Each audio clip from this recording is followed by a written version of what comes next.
Welcome to Aalo TV.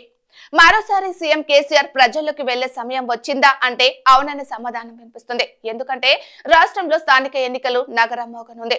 మరో 2 రోజుల్లో పంచాయతీ ఎన్నికలు ఉండనున్నాయి. ఇందుకు సంబంధించిన ఏసీఈసీ పార్థసారథి ఇప్పటికే రాజకీయ పార్టీలను కలిశారు.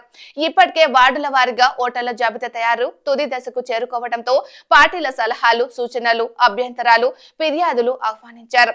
వార్డుల వారీగా గ్రామ పంచాయతీ ఓటర్ల ముసాయిదా జాబితాను సెప్టెంబర్ 6న ప్రకటిస్తారు. 7 నుంచి 13 తేదీ దాకా ముసాయిదా ఓటర్ల జాబితాపై అభ్యంతరాలు స్వీకరిస్తారు. 21న తుది ఓటర్ల జాబితాను వార్డుల వారీగా ప్రకటిస్తారు. రాష్ట్రంలోని 12,769 గ్రామ పంచాయతీల పదవీకాలం ముగిసి 7 నెలలు గడిచిపోయింది. ప్రభుత్వం నుంచి రిజర్వేషన్ల వివరాలు అందిన వెంటనే ఎన్నికల నోటిఫికేషన్ జారీ కాబోతుంది. అక్టోబర్ చివరి వారంలో లేదా నవంబర్ మొదటి వారంలో స్థానిక సంస్థల ఎన్నికలు నిర్వహించే అవకాశం ఉందని పార్టీలు భావిస్తున్నాయి. స్థానిక సంస్థల ఎన్నికల నిర్వహణకు సిద్ధం కావాలని ఇప్పటికే జిల్లా కలెక్టర్లను రాష్ట్ర ఎన్నికల కమిషన్ ఆదేశించారు.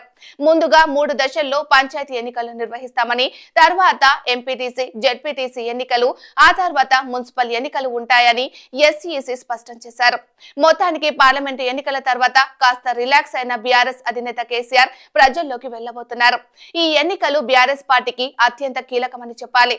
స్థానిక ఎన్నికల్లో ప్రజలను తమ వైపు తిప్పుకోగలిగితే రానున్న ఎన్నికల్లోనూ తమ పార్టీకి తిరుగుండదని కేసీఆర్ భావిస్తున్నట్లు సమాచారం. ఇందులో భాగంగానే కర్ణాటక అలాగే తెలంగాణ రాష్ట్రాల్లో కాంగ్రెస్ పార్టీని అధికారంలోకి తీసుకువచ్చిన సునీల్ కనుగోలును రంగంలోకి దించేందుకు గులాబీ బాస్ రంగం సిద్ధం చేస్తున్నట్లు తెలుస్తుంది. ఇప్పటికే సునీల్ కనుగోలును చర్చలకు ఆహ్వానించారట కేసీఆర్. ఇక ఈ ఆఫర్ కు సునీల్ కనుగోలు కూడా ఓకే చెప్పినట్లు వార్తలు వస్తున్నాయి. అతి త్వరలోనే కేసీఆర్ ఫామ్ హౌస్ కు సునీల్ కనుగోలు వెళ్లనున్నట్లు వార్తలు వస్తున్నాయి. అంటే స్థానిక ఎన్నికల నుంచి 2028 అసెంబ్లీ ఎన్నికల వరకు మళ్లీ గులాబీ పార్టీని గెలిపించేందుకు సునీల్ కనుగోలు పనిచేయబోతున్నారన్నమాట. ఒకవేళ ఇదే నిజమైతే ఖచ్చితంగా గులాబీ పార్టీకి మళ్లీ మంచి ఫామ్ వస్తుందని అంటున్నారు. సునీల్ కనుగోలుకు మంచి పొలిటికల్ చరిత్ర ఉంది. కర్ణాటక రాష్ట్రంలో కాంగ్రెస్ పార్టీని అధికారంలోకి తీసుకురావడంలో కీలక పాత్ర పోషించాడు సునీల్ కనుగోలు. అదే సమయంలో తెలంగాణ రాష్ట్రానికి ఇచ్చిన కాంగ్రెస్ ను తెలంగాణలో కూడా తీసుకురావడంలో కృషి చేశాడు. అందుకే కేసీఆర్ స్కెచ్ వేసి మరీ సునీల్ కనుగోలును కొనుగోలు చేస్తున్నారట.